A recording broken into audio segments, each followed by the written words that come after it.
naskah-naskah tulisan tangan asli para sastrawan ada di sana. Nah, secara total kita ada sekitar 175 ribuan koleksi. 175 ribu artefak tuh ya semua ya. Bisa dilihat kan?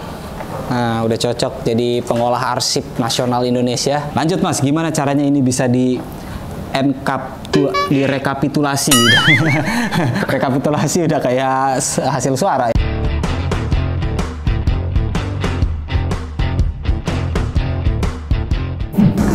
Kembali lagi di Indikasi Investigasi di Lokasi, dan saat ini saya ada di sebuah tempat yang punya memori personal buat saya, yaitu di Taman Ismail Marzuki yang sekarang udah keren banget ya setelah revitalisasi. Tapi tujuan saya bukan hanya ke Teater Jakarta, Planetarium, atau ke IKJ kampus saya dulu. Tapi saya ingin mengunjungi Pusat Dokumentasi Sastra HB Yasin. Seperti apa sih sekarang? Karena saya dulu juga sempat ke Pusat Dokumentasi Sastra HB Yasin yang zaman dulu, yang masih berbeda gedung ya. Dan sekarang katanya udah keren banget. Sudah ada lounge-nya, sudah ada tempat untuk nongkrongnya, bahkan sudah ada toko kopinya. Jadi ikutin saya terus ya.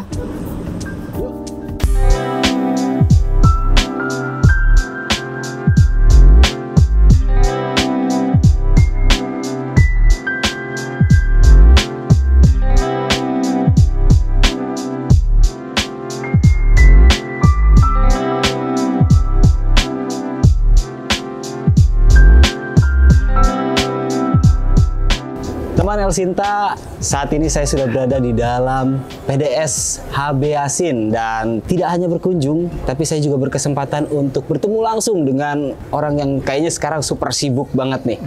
Ada Bapak Diki Lukman Hakim. Apa kabar Pak? Bapak Diki ini, salam kenal Pak Diki, dan terima kasih sudah menyempatkan waktunya Pak. Dan Pak Diki ini adalah Kepala UPT dari Perpustakaan Jakarta dan PDS HB Yasin Pak Diki ya. Perbedaan dulu dan sekarang kan jelas kalau dari fasilitas Pak ya, tapi yang paling signifikan dalam segi pendokumentasiannya seperti apa sih Pak? Baik, sebetulnya pola pendokumentasian di sini mengambil pola pendokumentasian yang lama dari Pak HB Yasin sendiri. Sebetulnya pola yang dilakukan oleh HB Yasin sebetulnya itu ya hal yang harus dilakukan oleh sebuah perpustakaan atau sebuah pusat dokumen. Jadi beliau memang, kalau bicara HB Yasin ya, kita bicara sejarahnya HB Yasin itu memang tidak terlepas dari sejarahnya seorang HB Yasin itu sendiri. Nah, seru nih. HB Yasin kita kenal lahir tahun 1917, meninggal 2000. Sejak umur 16 tahun, tahun 33 tepatnya, dia tuh sudah mengkoleksi atau gemar mendokumentasikan semua koleksi pribadinya. Dia umur segitu udah menulis di sebuah majalah, ada 3 majalah saat itu, tahun 33, umur 16 tahun. Saya bayangkan kalau umur 16 tahun kita lagi ngapain, main apa ya? Iya, masih main layangan. HB Yasin itu umur 16 tahun sudah rajin menulis di sebuah beberapa majalah saat itu dan mendokumentasikannya. Nah, karena beliau bekerja di Balai Pustaka, banyak sekali akses-akses yang dia bisa dapat ya, karya-karya yang beliau bisa dapat. Akhirnya semakin banyak karya-karya yang dikumpulkan oleh beliau. Kita bisa sambil lihat-lihat boleh kali Pak? Boleh, boleh. Ya. Oke, kita sambil jalan sedikit. Boleh. Nanti kita akan lanjut lagi di perpustakaannya guys. Boleh.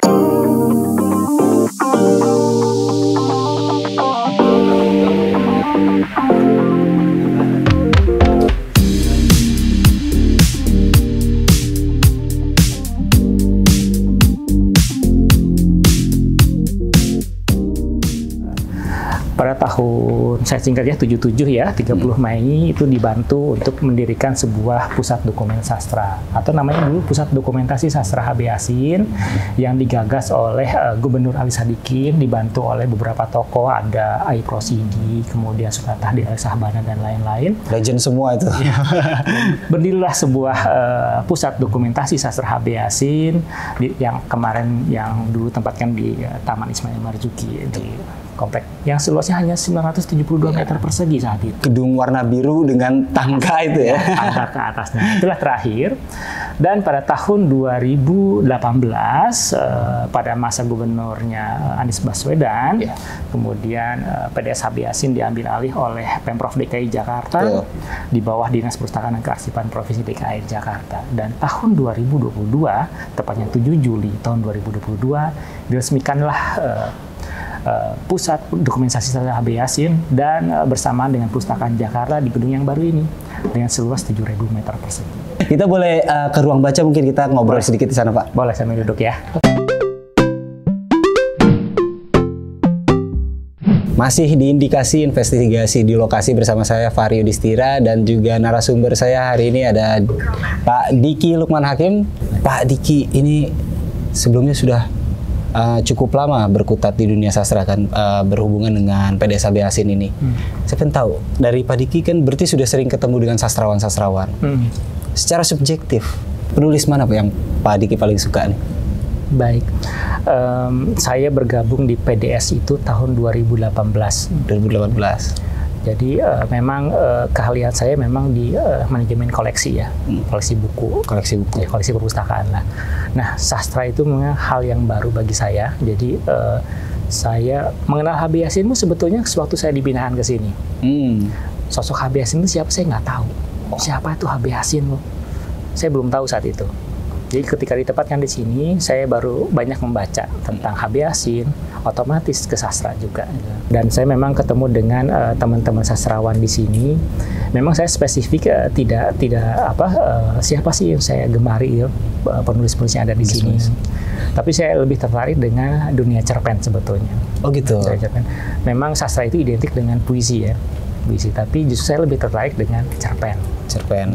Penulis cerpen yang bagus atau novelis yang bagus seperti Ayu Utami yang saya kenal ya, karya tulisnya cukup bagus juga gitu ya, dan beliau sering mengadakan lomba-lomba kan untuk para penulis pemula. Jadi sebetulnya masih banyak potensi penulis sastra yang bisa dikembangkan di sini. Terus saya sebagai orang lama ya, maksudnya orang lama yang sempat merasakan HB Yasin di gedung yang lama dan akhirnya pindah ke sini, saya cukup takjub juga dengan perkembangannya. Nah, ini yang saya ingin tanyakan Pak, dan nanti juga saya pengen keliling-keliling sedikit. Fasilitas apa sekarang ditawarkan di HB Yasin ini, Pak? Baik, HB Yasin yang baru tentunya fasilitas sarana prasarana ya, ruang ya. Pertama ruang. Dari sisi gedung, kita menempati gedung dengan seluas 7.000 meter persegi kurang lebih. Dibandingkan dengan yang dulu hanya 972 meter persegi. Kalau dulu fasilitasnya hanya satu lantai, ruang baca dan ruang kegiatan itu di satu tempat yang sama. Ingatkan Mas Fahri ya. Jadi kalau mungkin ada kegiatan, yang baca-baca akan tersinggir ke ruang sebelah, kita pindahkan ke ruang yang lain. Nah, sekarang kita mempunyai fasilitas yang ada. Ketika Mas Fahri masuk ke sini melewat lobi lantai 4, itu fasilitas pertama dari HB Yasin. Itu ada lounge. Kita sudah punya lounge sendiri. Jadi ada ruang pendaftaran masuk. Jadi ketika ada pengunjung datang ke sini melewati petugas front office kami gitu kan. Kemudian ada fasilitas loker dan lain-lain. Terus di dalam itu ada ruang aula. Aula. Oh, yang tadi baru masuk terus lanjut itu ya. Itu memang kita peruntukkan bagi teman-teman komunitas sastra khususnya yang ingin mengadakan kegiatan di sini. Karena kita tahu di HB Yasin yang lama itu memang sering diadakan kegiatan-kegiatan diskusi, bedah buku, peluncuran buku dan lain-lain di ruangan yang multifungsi saat itu ya. Nah, akhirnya kita buatkan aula dengan kapasitas dengan sekitar 120 orang untuk penampungnya. Jadi dan insya Allah tahun depan untuk aula itu akan kita renovasi lagi untuk menampung lebih banyak lagi. Wow. Jadi mudah-mudahan bisa banyak menampung berbagai macam kegiatan. Itu baru aula. Kemudian naik ke lantai 5. Lantai 5 yang kita tempatin sekarang ya area ruang baca. Ruang baca bagi para pemustaka di sini. Kemudian ada area koleksi umum untuk sastra khusus di sini. Yang tadi kita lewatin itu ya. Nanti naik ke lantai 6 itu ada koleksi khusus, bisa diakses tapi layanannya close access. Jadi pemustaka bisa mengaksesnya di komputer yang kami sediakan. Nanti koleksinya kami bisa ambilkan dari sana. Oh gitu. Kemudian untuk langsung datang ke gudangnya nggak bisa ya Pak? Enggak, nanti biar petugas yang ambilkan. Siap. Lantai 6 juga tersedia fasilitas kantor dan ruang pengolahan koleksi dan preservasi koleksi. Karena kita tahu di koleksi HB Yasin banyak koleksi-koleksi lama yang perlu kita lestarikan. Kita perlakukan preservasi, kemudian kita digitalisasi dan lain-lain. Nah, ini salah satu ruangan yang tadi Pak Diki mention ya. Ini adalah di lantai 6-nya PDS HB Yasin, yaitu ruang pengolahan. Di sini ada kawan saya, bisa dilihat kan? Nah, udah cocok jadi pengolah arsip nasional Indonesia. Ini ada Mas siapa Mas namanya? Fabian. Mas Fabian ini sebagai staf konservasi naskah sastra. Nah, staf konservasi naskah sastra. Saya pengen belajar sedikit nih Mas, bisa dijelasin nggak bagaimana proses konservasi naskah sastra Indonesia? Boleh. Jadi kalau di Pusat Dokumen Sastra HB Yasin itu koleksinya itu basisnya banyaknya sastra ya. Jadi sastra-sastra Indonesia dari berbagai masa, dari Pujangga Baru, Balai Pustaka dan lain-lain. Nah, naskah-naskah yang ada di PDS ini dikurasi dan disimpan oleh almarhum HB Yasin sebelum beliau meninggal. Jadi sangat lengkap ya. Bisa dibilang yang salah satu yang terlengkap di Indonesia. Jadi pengelolaannya, pemeliharaan koleksinya itu dimulai dari penyimpanan. Jadi di PDS HB Yasin sendiri di gedung ini, penyimpanan naskah sastranya, koleksi naskah sastranya itu ada di lantai 7. Lantai 7. Itu ada depo arsipnya sendiri. Prosesnya dimulai dari itu, pertama penyimpanan, kedua saat mau ditindak konservasi dan preservasi, pertama-tama naskah itu di-scan. Nanti dibantu teman saya untuk proses scanning. Ya, jadi sebelum ditindak secara fisik, di-scan dulu. Gitu. Untuk pengelolaan fisiknya, pertama ada proses namanya deasidifikasi. Deasidifikasi. Deasidifikasi itu adalah proses penghilangan asam di fisik kertas. Nah, untuk proses deasidifikasinya sendiri, kami di sini menggunakan bubuknya itu barium dan cairannya itu metanol. Jadi proses deasidifikasi sendiri itu ada dua. Ada deasidifikasi basah dan deasidifikasi kering. Nah, yang dimiliki prosedurnya oleh PDS HB Yasin itu deasidifikasi kering. Tadi dengan mencampur barium dan metanol itu. Gitu. Pertama disemprot itu deasidifikasi, terus dicek ulang apakah asamnya sudah netral, pH-nya sudah netral atau belum. Saat sudah netral, baru dimulai nih pengolahan fisiknya. Pertama dilihat dulu, kalau ini contoh naskah yang rusak ya, rusak secara fisik. Ini sebelumnya ini adalah sajaknya Sitor Situmorang yang direview atau dikritik oleh Pak Musuk NST. Contoh aja ya. Jadi pertama nih, kalau misalnya contoh naskahnya seperti ini rusak, secara fisik tidak bagus, itu ditambal dan dilapisi dengan tisu Jepang. Nah, tisu Jepang itu seperti ini. Ada berbagai macam ketebalan juga, gram-gramannya berbeda-beda, tergantung fisik si kertasnya itu sendiri, fisik naskahnya. Kalau misalnya tipis, itu pakai yang tipis cukup ya. Karena kan kalau misalnya ditambal atau direstorasi, itu jangan sampai mengubah bentuk fisiknya dan menghilangkan konten intelektual yang ada di dalamnya. Betul. Gitu. Jadi kalau misalnya ini rusaknya di bagian tulisan gitu, misalnya contoh teks apa yang rusaknya di bagian tulisan, itu tidak boleh ditulis ulang, tidak boleh diketik ulang. Jadi memang kalau bolong ya sudah bolong saja gitu. Di restorasi fisiknya, tapi tidak boleh mengubah konten intelektual yang ada di dalamnya. Gitu. Dengan tisu Jepang, nah direkatkan dengan kami di sini menggunakan lem CMC. CMC itu karboksi metil selulosa yang dicampur dengan aquadis. Aquadis itu air murni dengan pH netral. Oh, jadi tisu Jepang itu langsung direkatkan dengan lem ini ya? Iya. Ini lem yang sejauh ini paling baik untuk merestorasi fisik dari suatu naskah. Bisa bertahan berapa lama itu biasanya? Kalau misalnya bertahan berapa lama belum ketahuan ya kalau di PDS. Cuman mungkin ada beberapa penelitian di luar sana yang untuk mendeteksi kalau misalnya ini tuh bertahan berapa lama. Tapi proses restorasi ini sudah dilakukan dari tahun 2019 mungkin. 2019 berarti sudah 5-6 tahun, dan angkatan pertama naskah yang direstorasi itu masih aman-aman aja sih. Masih aman-aman ya. Iya, jadi memang siap. Nah, itu. Tapi memang harus dilakukan pengecekan secara berkala. Gitu. Jadi ini di restorasi fisiknya ditambal, dilapisi dengan tisu Jepang. Lalu setelah itu, setelah sudah direstorasi atau naskah yang memang dari keluar box tidak kenapa-napa, dilakukan proses enkapsulasi. Enkapsulasi itu contoh yang udah jadi ini ya. Nah, ini saya boleh pegang ya? Boleh, silakan. Ini salah satu naskah yang sudah di restorasi dan juga sudah di enkapsulasi ya. Enkapsulasi itu yang seperti laminating ini ya. Betul. Tapi dia ternyata berbeda dengan laminating, nanti dijelaskan lagi. Tapi ini adalah salah satu arsip yang sangat berharga, yaitu ini tulisannya fragmen dari Chairil Anwar berjudul Nocturno nih teman-teman. Ya, dan bahkan tidak cuma yang sudah jadi, ini ada juga yang masih berbentuk draft dari Chairil Anwar. Jadi kita bisa lihat betapa hebatnya Bapak HB Yassin, bahkan draftnya aja bisa sampai ke tangannya dia dan akhirnya bisa diarsipkan di PDS HB Yassin ini. Luar biasa. Lanjut Mas, gimana caranya ini bisa direkapitulasi udah. Rekapitulasi udah kayak hasil suara ya.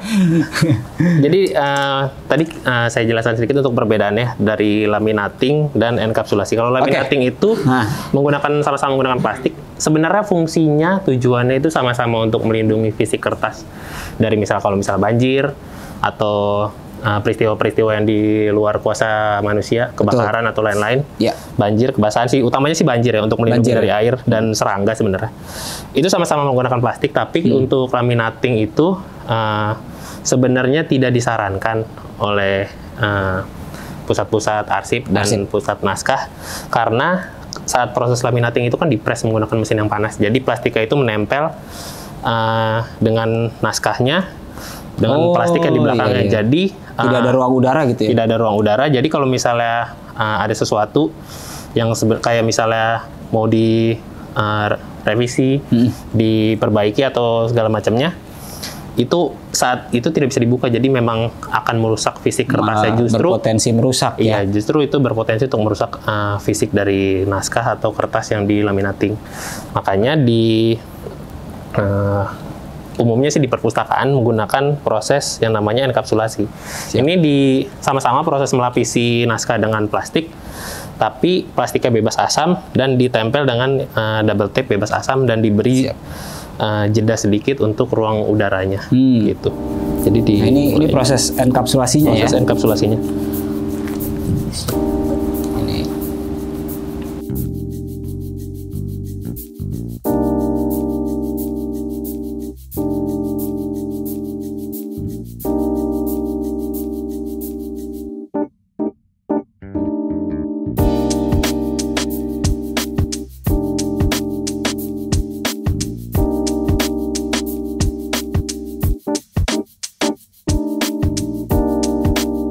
Hasilnya. Nah, ini dia nih hasilnya guys. Proses enkapsulasi ya. Jadi seperti laminating tapi dilakukan dengan manual, dan jadi di dalamnya masih ada rongga udara, dan juga semuanya ini menggunakan kertas atau plastik dan juga double tip yang bebas asap ya. Bebas asam. Bebas asam. Seperti ini. Mantap. Mas, terima kasih banyak atas penjelasannya Mas. Sama-sama, terima kasih sudah berkunjung. Nah teman-teman, di lantai 6 gedung PDS HB Yassin ini, selain tadi ada tempat pengolahan, ada juga tempat untuk penyimpanan buku-buku tua ya. Teman-teman pengunjung tidak boleh kesini sayangnya, tapi jika ingin meminjam bisa dengan meminta petugas dan diambilkan oleh petugas. Ini salah satunya buku yang saya pegang adalah salah satu buku dari zaman Belanda yang merupakan kopi aslinya dengan masih berbahasa Belanda. Buku ini tahun, ntar saya lihat dulu ya, 24 Juli 1979.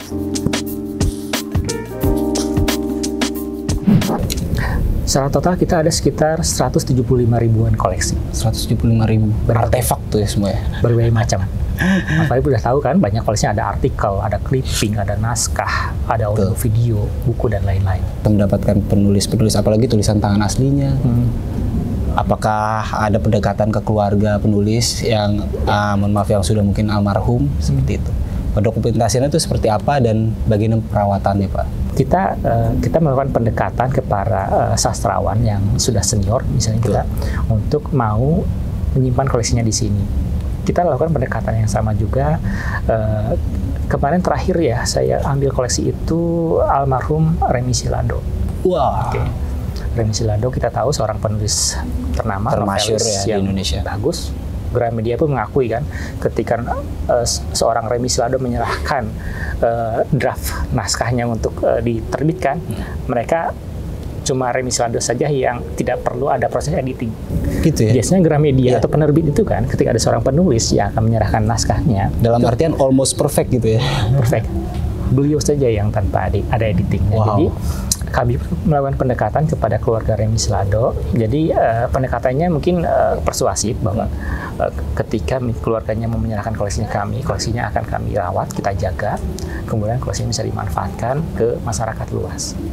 Kalau untuk yang penulis-penulis sekarang gitu kan banyak nih penulis-penulis yang penulis muda atau seperti sastrawan-sastrawan muda itu seperti apa Pak? Apakah langsung ketika rilis itu langsung didokumentasikan di sini atau seperti apa Pak?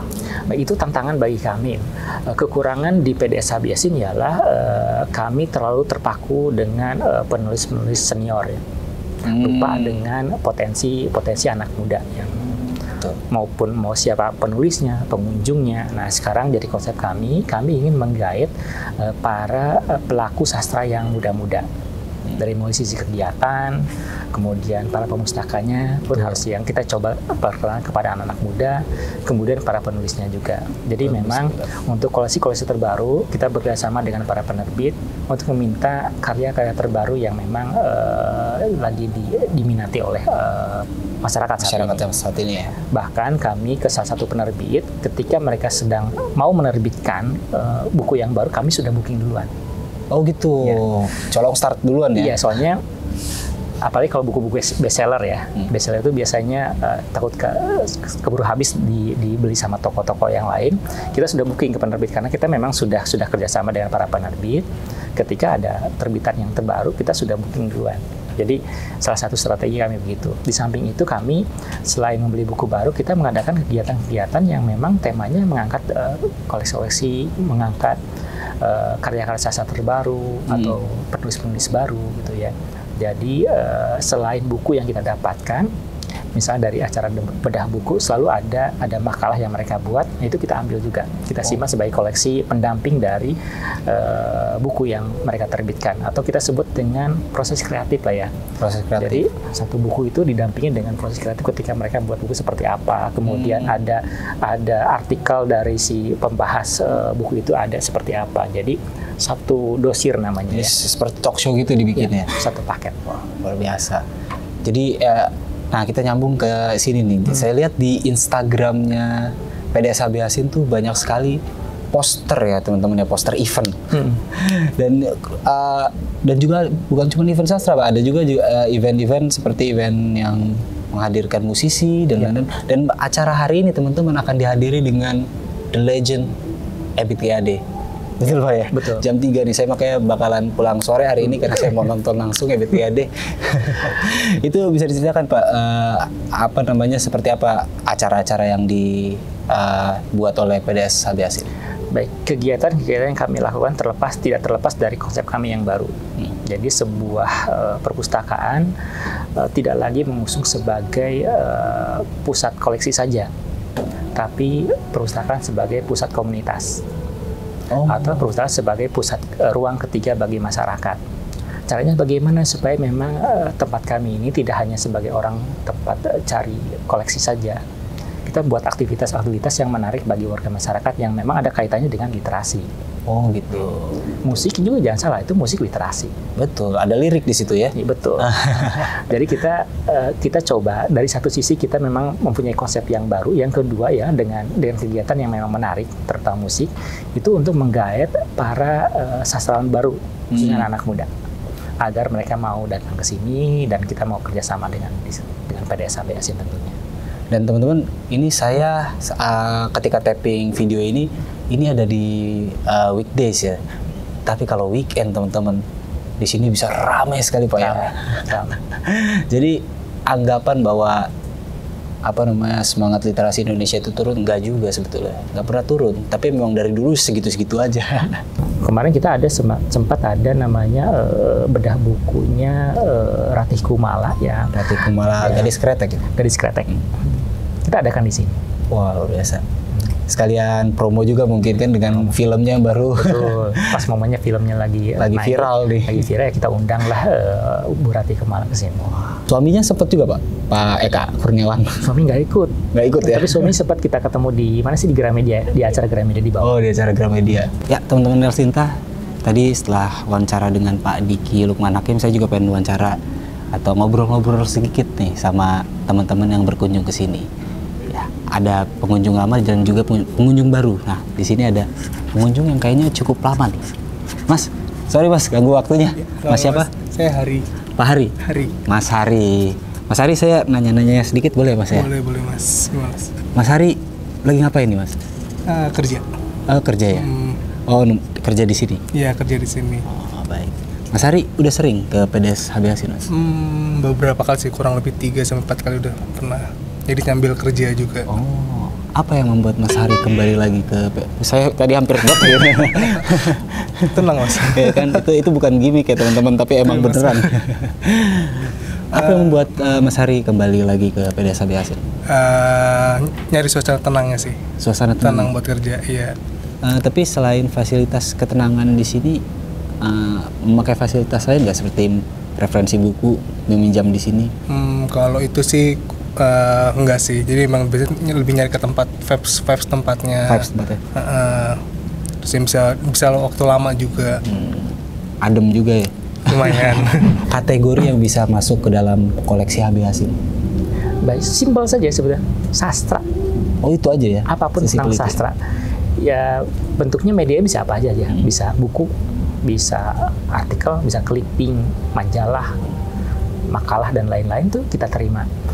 Jadi kami memang pusat dokumen sastra itu ya tidak mempermasalahkan bentuk medianya itu ya.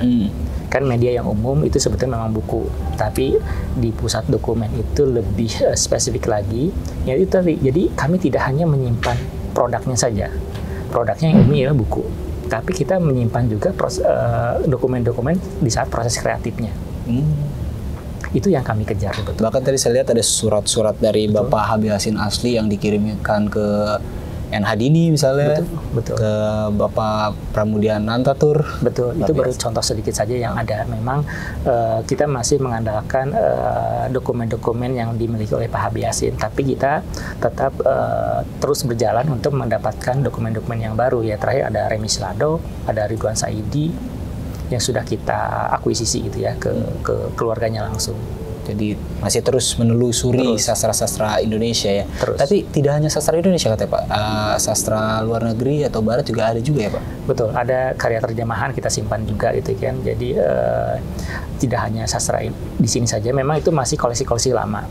Dan kita memang ada program baru kerjasama dengan kedutaan-kedutaan yang ada di Jakarta ini untuk mereka itu mau mengirimkan koleksinya di sini. Memang kami lebih fokus yang dikirimkan itu lebih ke budaya, culture, termasuk sastranya juga. Termasuk sastranya juga ya. Itu pertama untuk menambah koleksi di sini. Sebetulnya dari sisi benefitnya buat mereka bisa memperkenalkan negaranya ke kita di sini. Itu juga kerjasama dengan mereka. Dan prosedur peminjamannya seperti apa Pak? Di sini kan sekarang katanya sudah ada membership. Yep. Ya kan, dan sebenarnya kalau ya seperti kita tadi bicara, kalau saya zaman dulu kan harus fotokopi, mahal pula dulu kan. Nah kalau sekarang tuh seperti apa Pak? Oke, yang dan pasti kalau misalnya sudah membership tuh apa saja fasilitas yang didapatkan? Baik, yang pasti sudah jadi anggota kami ya di PDS HB Yasin. Jadi setiap orang yang masuk ke sini otomatis menjadi anggota, harus mendaftar menjadi anggota. Oh harus? Harus. Cuma tipikalnya ada dua. Karena kita tinggal di Jakarta yang masyarakatnya cukup banyak. Jadi mungkin kalau malam hari jumlah penduduknya hanya 10 juta jiwa, tapi kalau siang hari menjadi 14 juta jiwa. Karena menambah dari kota-kota penyangga lainnya yang punya kegiatan di sini. Nah, untuk anggota pun kita bagi dua. Satu untuk anggota yang memang bisa memanfaatkan, bisa pinjam buku lah di sini. Itu diperuntukkan bagi anggota yang domisilinya atau warganya warga DKI Jakarta atau warga luar DKI Jakarta yang memang berdomisili atau berkegiatan di sini. Misalnya saya bekerja di Jakarta, saya warga Tangerang loh. Oh, Tangerang saya, tapi saya bisa bisa menjadi anggota perusahaan karena memang saya bekerja di Jakarta, melampirkan dengan nemtek tempat kerjanya di mana gitu ya. Jadi walaupun KTP dari luar Jakarta kita bisa mengajukan gitu ya. Mengajukan. Atau yang pelajar di sini atau kuliah di sini. Tinggal dilampirkan saja kartu mahasiswa atau kartu pelajar. Itu yang pertama. Dia bisa memanfaatkan semua fasilitas yang ada di sini dan bisa meminjam koleksi yang ada di sini bawa pulang. Yang kedua ialah anggota reguler, anggota biasa, itu siapapun boleh. Mau warga negara Indonesia ataupun warga negara asing. Kalau warga negara asing mungkin bisa dibantu dengan KITAS ya. Kalau identitas penduduk asing ya, itu bisa menjadi anggota perpustakaan, tapi tidak bisa pinjam buku. Tidak bisa pinjam buku karena domisilinya ataupun area aktivitasnya tidak di sini gitu ya. Misalnya ada seorang warga, misalnya Jawa Barat gitu ya, datang ke sini main, mau daftar jadi anggota silakan. Mereka bisa pakai ruangan di sini, mau pinjam ruangan, ada ruangan rapat itu memang dipakai untuk umum. Ada ruang podcast, ada ruang aula, silakan. Itu tidak dipungut biaya tuh? Tidak, kita non-profit oriented. Non-profit ya? Iya. Luar biasa, jadi bisa numpang meeting juga di sini guys. Numpang meeting juga boleh. Boleh. Bisa numpang meeting, bisa numpang tidur di Wisma nggak boleh ya? Wisma belum dibuka. Oh, belum dibuka. Tadi saya pengen istirahat juga sekalian tidur dulu di sini. Oke Pak, makasih banyak nih atas waktunya Pak. Saya jadi bisa melihat seperti apa PDS HBASN yang dulu dengan yang sekarang, luar biasa. Terima kasih Pak waktunya. Sama-sama Mas Fahri. Semoga PDS HBASN semakin berkembang terus dan semakin ramai lagi yang datang ke sini. Itu dia tadi teman-teman indikasi kali ini yang mana saya mengunjungi salah satu tempat yang bersejarah buat diri saya sendiri ya, yaitu PDS HBASN yang berada di Cikini, Jakarta Pusat, tepatnya di Taman Ismail Marzuki ya. Makanya dari tadi rambut saya acak-acakan nih untuk mencoba membaur ya sama seniman-seniman di sini. Pokoknya ikutin terus indikasi investigasi di lokasi hanya di kanal YouTube Radio El Sinta, dan jangan lupa like, komen, dan subscribe. Saya Fahri Yudhistira, undur diri. Bye.